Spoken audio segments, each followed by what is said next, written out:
أعوذ بالله السميع العليم من الشيطان اللعين الرجيم. بسم الله الرحمن الرحيم. الحمد لله رب العالمين، والصلاة والسلام على أشرف الأنبياء والمرسلين وعلى أهل بيته الطيبين الطاهرين المعصومين، واللعن الدائم على أعدائهم أجمعين من الآن إلى قيام يوم الدين. أما بعد، قال الحكيم في محكم كتابه المتين. بسم الله الرحمن الرحيم. لقد زينا السماء الدنيا بزينة الكواكب. صلوات الله محمد وآل محمد. سامعین گرامی قدر،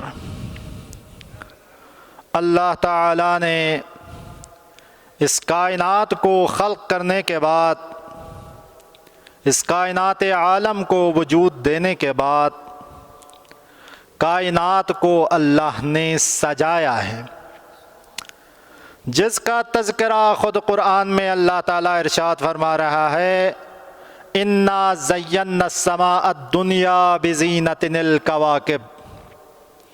ہم نے آسمان دنیا کو سجایا ہے ستاروں کے ذریعے سے. ستاروں کے ذریعے سے ہم نے آسمان کو سجایا. اسی طرح ایک اور مورد پہ ارشاد فرما رہے ہیں، اِنَّا جَعَلْنَا فِي السَّمَاءِ بُرُوجًا وَزَيَّنَّاهَا لِلنَّاظِرِينَ، کہ ہم نے آسمان میں برج مقرر کیے اور اسے دیکھنے والوں کے لیے زینت قرار دیا. جب آپ رات کی تاریکی میں آسمان کی طرف نظر اٹھا کر جب دیکھتے ہیں، جب ستاروں کی چادر آسمان کو پہنائی ہوئی نظر آتی ہے تو آپ کو بڑا خوشگوار نظر آتا ہے. آسمان بہت زینت نظر آتی ہے آپ کو آسمان میں، کیونکہ اللہ تعالیٰ نے لائٹنگ کا سسٹم کیا ہے آسمان میں. یہ دو آیتیں تو یہ بتا رہی ہے کہ ہم نے آسمان کو ستاروں سے سجایا ہے.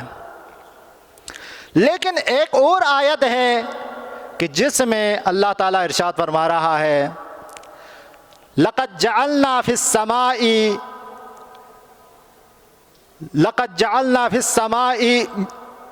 لَقَدْ زَيَّنَّا السَّمَاءَ الدُّنْيَا بِمَصَابِيحَ، کہ ہم نے آسمان کو سجایا ہے چراغوں کے ذریعے سے. یہ چراغوں میں صرف ستارے نہیں آتے ہیں، چراغوں میں چاند بھی آتا ہے، چراغوں میں سورج بھی آتا ہے. اب اللہ نے آسمان کو سجایا ہے چراغوں کے ذریعے سے، اور چراغوں کو زینت قرار دیا ہے آسمان کے لیے. اب آسمان کی سجاوٹ اس طرح بنائی اللہ تعالیٰ نے. پھر اس کے بعد اللہ نے زمین پر مخلوقات کو خلق کیا. زمین پر مخلوقات کو خلق کرنے کے بعد اب مخلوق کو بھی مزین کرنا ہے، لوگوں کے لیے بھی زینت قرار دینی ہے. ان کی حیات زندگی کے لیے تو کوئی نہ کوئی زینت تو ہونی چاہیے. بس اللہ تعالیٰ نے لوگوں کی دنیاوی زندگی کے لیے زینت قرار دیا. اللہ تعالیٰ ارشاد فرما رہا ہے، المال والبنون زینت الحیات الدنیا، کہ تمہارے مال اور اولاد تمہاری دنیاوی زندگی کی زینت ہے. آپ دیکھتے ہیں حقیقت میں یہی دونوں زینت ہیں. جس کے پاس مال نہ ہو اسے دنیا کیا کہتی ہے؟ غریب. جس کے پاس اولاد نہ ہو اسے دنیا کیا کہتی ہے؟ ابتر، بے آسرا. جس کے پاس مال نہ ہو اسے غریب، اور جس کے پاس اولاد نہ ہو اسے بے آسرا کہا جاتا ہے، کیونکہ مال اس کی موجودہ زندگی کی دوام کے لیے اس کی ضرورت ہے، اور اولاد اس کی نسل کی بقا کے لیے اس کی ضرورت ہے۔ اسی لیے اللہ تعالیٰ نے ارشاد فرمایا المال والبنون زینت الحیات الدنیا، کہ ہم نے مال اور اولاد کو دنیاوی زندگی کی زینت قرار دی ہے۔ اب لوگوں کی زینت بھی قرار دی۔ اب اللہ کا رسول ان آیتوں کو بیان کرنے کے بعد اللہ کا رسول اب اعمال کی زینتوں کو بھی بیان فرما رہے ہیں۔ فرمایا ان لکل شیء زینۃ وزینۃ الاعمال خلق حسن، ہر چیز کی کوئی نہ کوئی زینت ہوتی ہے اور اعمال کی زینت بہترین اخلاق ہے۔ اسی طرح قرآن کی زینت بیان کر رہے ہیں، فرمایا ان لکل شیء زینۃ وزینۃ القرآن لصوت حسن، ہر چیز کی کوئی نہ کوئی زینت ہوتی ہے اور قرآن کی زینت اسے خوبصورت آواز میں پڑھنا ہے۔ اسی طرح فرمایا ان لکل شیء زینۃ وزینۃ الصلاۃ سجودها، ہر چیز کی کوئی نہ کوئی زینت ہوتی ہے اور نماز کی زینت نماز کا سجدہ ہے۔ اسی طرح فرمایا کہ ہر چیز کی کوئی نہ کوئی زینت ہوتی ہے اور جہاد کی زینت جہاد میں زخمی ہونا ہے، جہاد سے فرار کرنا نہیں، جہاد کی زینت جہاد میں زخمی ہونا ہے۔ اب اعمال کی زینتوں کو بھی اللہ کے رسول نے بیان فرمایا۔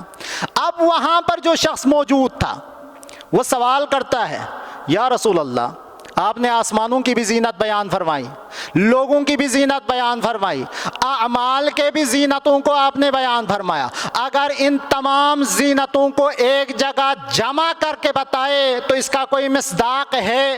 تو اللہ کے رسول نے فرمایا کیا اللہ تعالیٰ نے ان تمام چیزوں کو زمین کی زینت قرار دیا ہے، کیونکہ زمین وہ جگہ ہوتی ہے جہاں پر انسان زندگی بسر کر لیتا ہے۔ زمین ایک گھر کے مانند ہے۔ گھر کو عربی میں بیت کہا جاتا ہے۔ بیت کیوں کہا جاتا ہے؟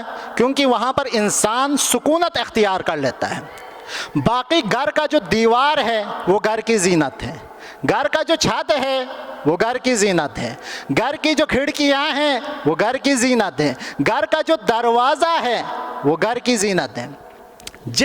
اسی طرح یہ ساری چیزیں زمین کی زینت ہے۔ پھر فرمایا وزینت الارض علی ابن ابی طالب، اور زمین کی زینت مردوں میں ہے اور مردوں کی زینت علی ابن ابی طالب ہے۔ علی ابن ابی طالب کو مردوں کی محمد وآل محمد، علی ابن ابی طالب کو مردوں کی زینت قرار دی۔ اب مجھے یہاں سے سمجھ میں آتا ہے کہ اللہ کا رسول کیوں فرما رہے تھے کہ زینوا مجالسکم بذکر علی ابن ابی طالب، کہ اپنی مجلسوں کو علی کے ذکر سے زینت دو، کیونکہ علی کا ذکر مجلسوں کو زینت بخشتا ہے۔ اسی لیے آپ جب دیکھتے ہیں کہ جب لوگوں کے ہاں جلسہ جلوس ہوتا ہے، عرس فلاں عرس فلاں عرس فلاں عرس فلاں، لیکن اس میں کروڑوں روپے خرچہ ہوتا ہے لیکن اس میں کوئی زینت نظر نہیں آتی، کیونکہ وہاں پر علی کا ذکر نہیں ہوتا ہے۔ لہٰذا اس سے معلوم ہوتا ہے جہاں پر کروڑوں روپے خرچ ہو، ایسے جلسہ جلوس جہاں پر ذکر علی نہ ہو وہاں کوئی زینت نظر نہیں آتی ہے، لیکن اگر علی کا ذکر ہو تو ایک چھوٹی جھونپڑی میں بھی زینت نظر آئے گی۔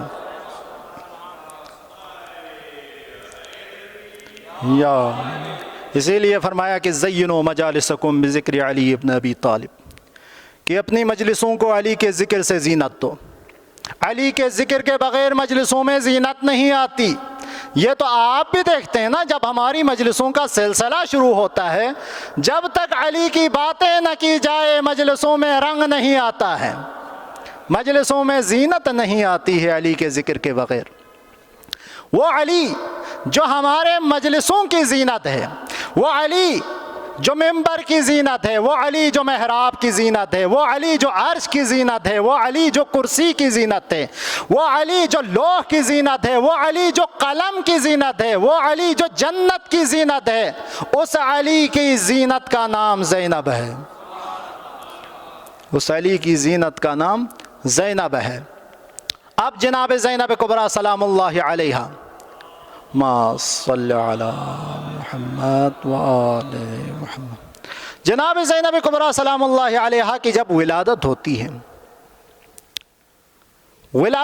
اس وقت رسول خدا موجود نہیں تھے، کسی سفر پر گئے ہوئے تھے۔ جب شہزادی کی ولادت ہوتی ہے تو سیدہ کائنات ان کو مولا کائنات کی خدمت میں لے آتی ہے اور عرض کرتی ہے، یا علی آپ ان کا کوئی نام رکھ لیجئے۔ فرمایا کہ میں رسول سے سبقت نہیں لے سکتا اس امر میں۔ یہاں سے آپ کو معلوم ہونا چاہیے کہ رسول سے ہر عمل میں علی پیچھے ہی ہوتا ہے، لیکن ایک مورد میں علی آگے آگے ہوتا ہے، وہ صرف جنگوں کا مورد ہوتا ہے۔ تمام موارد میں رسول کے پیچھے پیچھے، حتیٰ بچی کا نام رکھنا ہو تب بھی رسول کے پیچھے، رسول سے سبقت نہیں لے رہے ہیں۔ اب رسول اللہ واپس آئے، آپ کو خوشخبری دی گئی کہ آپ کے گھر میں ایک پوتی کی ولادت ہوئی ہے۔ اب اللہ کے رسول تشریف لائے، پوتی کو لیا، لینے کے بعد امیر المؤمنین نے عرض کیا، یا رسول اللہ ہم نے ابھی تک ان کا نام نہیں رکھا ہے، آپ ان کا کوئی نام تجویز کریں۔ تو فرمایا کہ میں بھی اللہ کے حکم کا منتظر ہوں۔ اتنے میں جبرائیل امین نازل ہوئے اور عرض کیا، یا رسول اللہ اللہ آپ کو سلام کہتا ہے، اس کے بعد اللہ یہ حکم دے رہا ہے کہ اس بچی کا نام زینب رکھیں، اس بچی کا نام زینب رکھیں۔ اب اللہ کا رسول جس بچی کا نام زینب رکھ رہے ہیں، حضرت زینب کبریٰ سلام اللہ علیہا کی، یہ زینب کی جو معنی ہے، 3 طرح کے معنی بتائے گئے ہیں۔ ایک خوشبودار پھول کو بھی زینب کہا جاتا ہے، ایک خوشبودار جڑی بوٹی کو بھی زینب کہا جاتا ہے، اور زینب کا جو حقیقی معنی ہے زین اب، یعنی باب کی زینت، وہ باب جو کائنات کی زینت ہو اس کی زینت کا نام زینب ہے۔ وہ باب جو کائنات کی زینت ہو اس کی زینت کا نام زینب کبریٰ سلام اللہ علیہا ہے۔ درود پڑھیے گا محمد و آل محمد کی ذات پر، صلی اللہ۔ اب بی بی کے چند القابات ہیں، بہت سارے القابات ہیں بی بی کے، ان میں سے مختصر 2 یا 3 القابات اور ان کی تھوڑی سی تشریح۔ ان القابات میں سے ایک ہے عقیلہ بنی ہاشم، بی بی کا لقب ہے عقیلہ بنی ہاشم۔ بھئی کہ ہمارے معاشرے میں خواتین کو تو ناقص العقل کہا جاتا ہے، کہا جاتا ہے کہ خواتین ناقص العقل ہیں، اور یہ روایات میں بھی ہیں، انہیں ناقص العقل اور ناقص الدین کہا گیا ہے۔ لیکن اس سے کیا مراد ہے؟ کیا اللہ نے ان کو کم عقل دیا ہوا ہے؟ نہیں، اس سے یہ مراد نہیں کہ اللہ نے انہیں کم عقل دیا ہوا ہے، اس سے مراد یہ ہے کہ ان کے جذبات عقل پر غالب ہیں، اور یہ ان کے حق میں بہتر ہے۔ اگر اللہ ان کے جذبات کو عقل پر غالب نہ رکھتا تو معاشرے کی تشکیل نہ ہو پاتی۔ ایک معاشرہ بننے کے لیے ضروری تھا کہ عورت کے جذبات کو اس کی عقل پر غالب رکھیں، جس کی بہترین مثال یہ ہے کہ جب کسی کے گھر میں بچہ ہوتا ہے، اس بچے کی پرورش سب سے زیادہ ماں کرتی ہے۔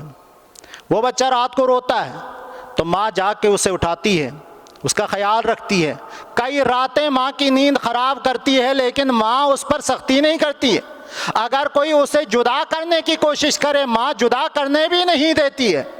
کس کی وجہ سے؟ اس مہر و محبت کی وجہ سے، اس جذبات کی وجہ سے جو عقل پر غالب آ رہا ہے۔ بھئی عقل تو کہتا ہے کہ انسان کو خود کو بھی آرام کرنا چاہیے، خود کو بھی سکون دینا چاہیے، لیکن یہاں پر جذبات حاوی ہے عقل پر، اسی لیے انہیں ناقص العقل کہا جاتا ہے۔ خواتین کو ناقص العقل کہا جاتا ہے، لیکن زینب کبریٰ کو عقیلہ بنی ہاشم کہا جا رہا ہے۔ اب یہاں پر عقیلہ بنی ہاشم کہا جا رہا ہے، عاقلہ بنی ہاشم نہیں۔ وجہ کیا ہے بھائی؟ عاقلہ اور عقیلہ میں وہی فرق ہے جو علی اور عالی میں ہے۔ علی اور عالی میں جو فرق ہے وہی عاقلہ اور عقیلہ میں ہے۔ بھائی علی اور عالی میں کیا فرق ہے؟ علی اور عالی میں فرق آسان کر دیتا ہوں۔ جو کبھی بلند ہو اور کبھی بلند نہ ہو اسے عالی کہا جاتا ہے، جو ہمیشہ بلند ہو اسے علی کہا جاتا ہے۔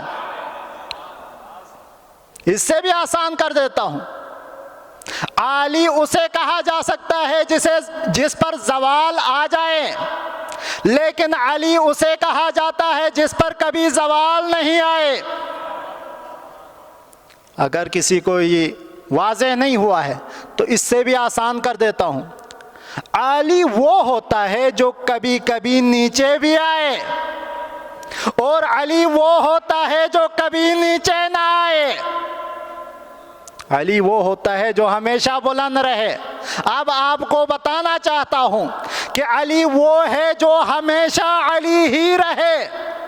اگر شکم مادر میں ہو تب بھی علی، اگر کعبہ میں ہو تب بھی علی، اگر آغوش مادر میں ہو تب بھی علی، اگر رسول کے آغوش میں ہو تب بھی علی، دعوت ذوالعشیرہ میں ہو تب بھی علی، ہجرت کے شب رسول کے بستر پہ ہو تب بھی علی، بدر کے میدان میں ہو تب بھی علی، خیبر کے میدان میں ہو تب بھی علی، رسول کے کاندھے پہ ہو تب بھی علی، اور خیبر کے غدیر کے منبر پہ ہو تب بھی علی۔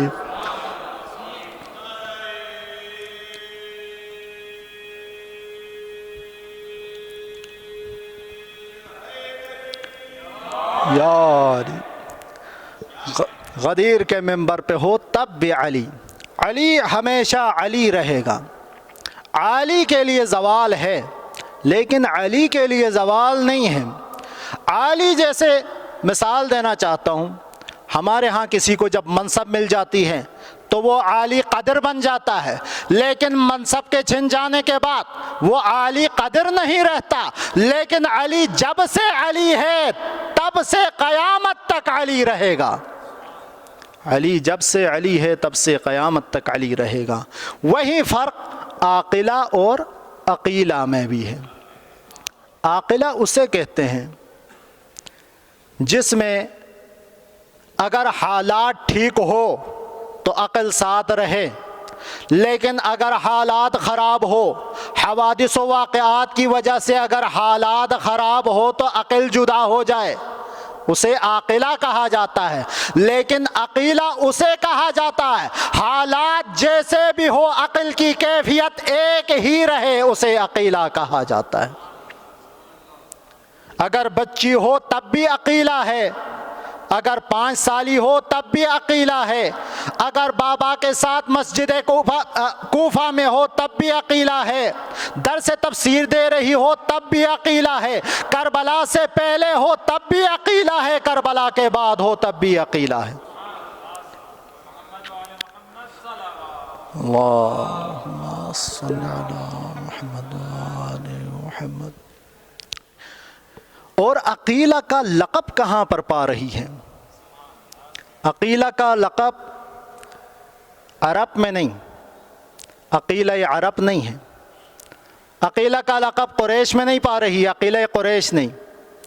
عقیلہ کا لقب پا رہی ہے بنی ہاشم میں، جہاں سب کے سب عقل کامل کے مالک ہے، وہاں پر عقیلہ کا لقب پا رہی ہے۔ جہاں ایسے افراد موجود ہیں کہ جن کے بارے میں اللہ کا رسول کہہ رہا ہے لو کان العقل شخصا لکان حسن، اگر عقل کسی شخص کی صورت میں ہوتا تو حسن کی صورت میں ہوتا، وہاں پر عقیلہ کا لقب پا رہی ہے جناب زینب کبریٰ۔ عقیلہ بنی ہاشم اس وجہ سے کہا جاتا ہے جناب زینب کبریٰ کو کہ حالات جیسے بھی تھے جناب زینب کبریٰ سلام اللہ علیہا کی عقلی کیفیت وہیں رہی۔ حالات کے تقاضوں کی وجہ سے آج کل آپ دیکھتے ہیں کہ حالات خراب ہونے پر جو مرد اپنے آپ کو عاقل کہتا ہے وہ بھی بالآخر خودکشی پر اتر آتا ہے حالات کے خراب ہونے کی وجہ سے. لیکن جس نے کربلا جیسے سخت حالات دیکھے ہوں لیکن اس کے عقل پر کوئی اثر نہ پڑے, اسے عقیلہ بنی ہاشم کہا جاتا ہے. عقیلہ بنی ہاشم جناب زینب کبریٰ سلام اللہ علیہا کے القابات میں سے.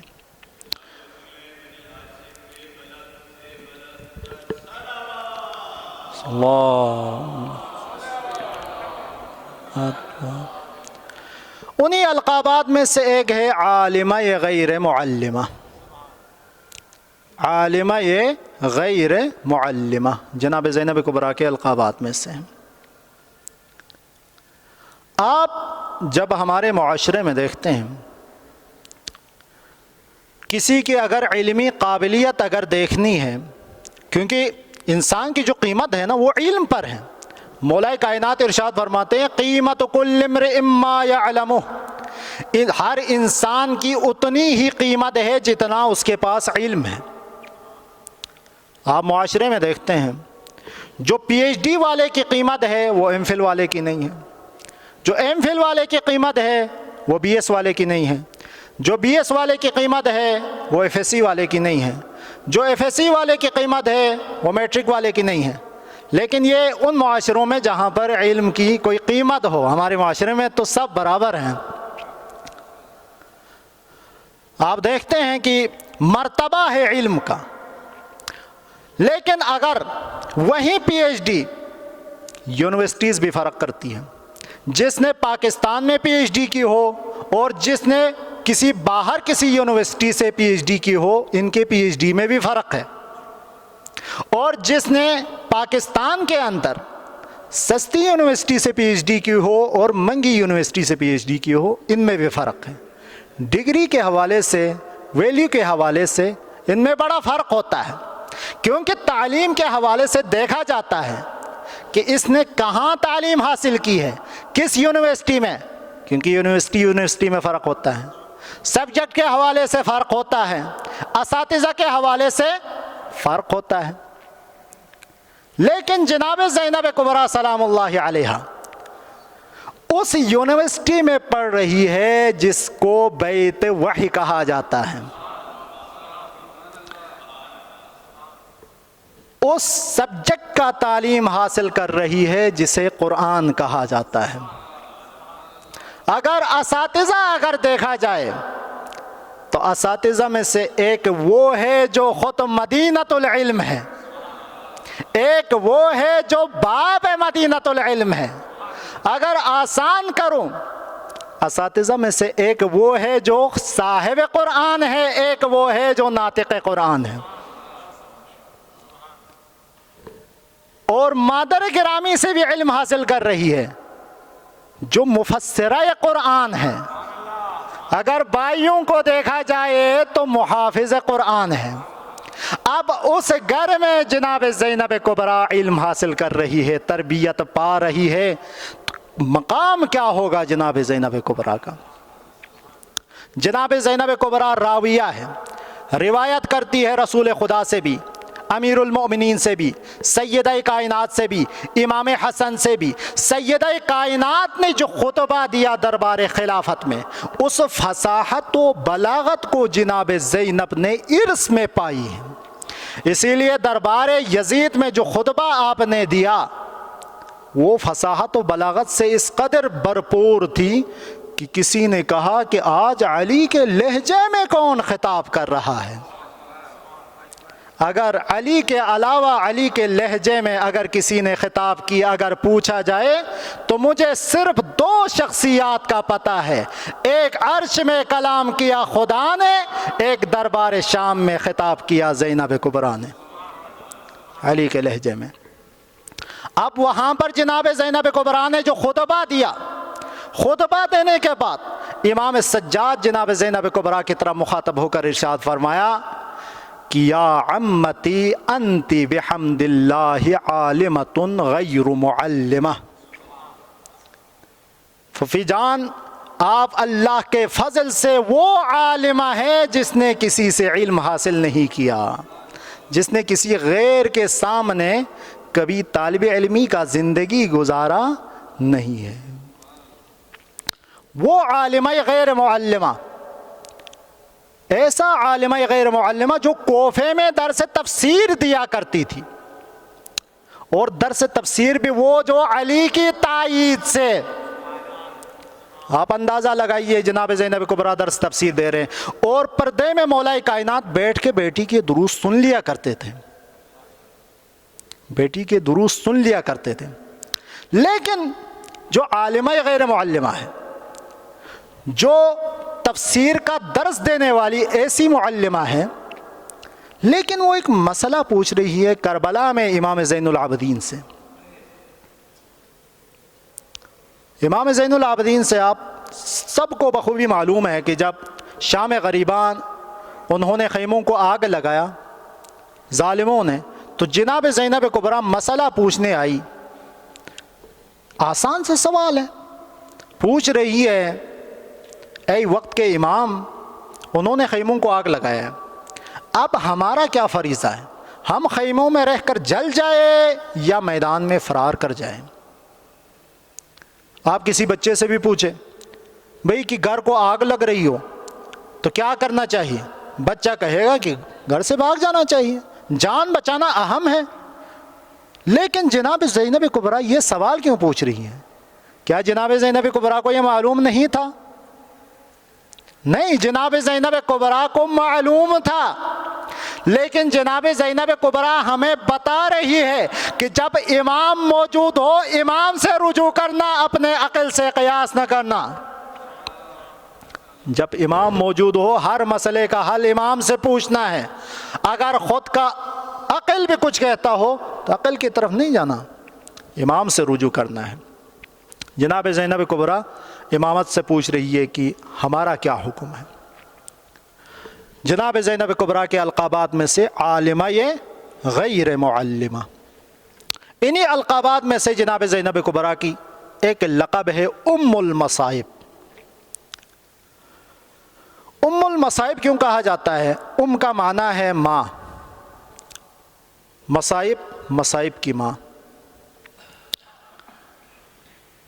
آپ کو بخوبی معلوم ہے کہ جناب زینب کبریٰ سلام اللہ علیہا جب سے اس دنیا میں تشریف لائی ہے بہت ساری مصیبتوں کا آپ نے سامنا کیا ہے۔ کم سنی کے عمر میں نانا کا سایہ سر سے اٹھ گیا، اتنا عظیم مصیبت۔ اس کے بعد والدہ گرامی کا سایہ سر سے اٹھ گیا، اس کے بعد بابا کو مسجد کوفہ میں